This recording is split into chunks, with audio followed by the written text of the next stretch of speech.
everyone and welcome to today's video. Today's video is going to be about how to set up PayPal for the first time in 2026. For that, the first thing that you'll have to do is open a Google Play Store on your device, and then in the search bar simply search for PayPal.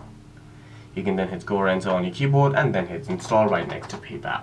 If you've already installed PayPal on your device, you can skip this step, head over to the app drawer and simply search for PayPal in the search bar.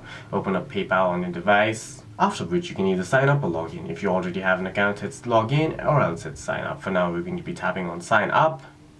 After that, you'll have to enter your email address. I'm going to be using autofill for now. Hit next, enter your phone number, next again, and follow the rest of the on-screen instructions to create your PayPal account. Your country will be automatically detected based on your location, else you can also tap on the country if you have turned location off and choose it manually. If you have an account, simply head over to log in, enter your email address, hit next, and then enter your password along with verifying your email to log into your account. For any further questions, please feel free to leave a comment down below.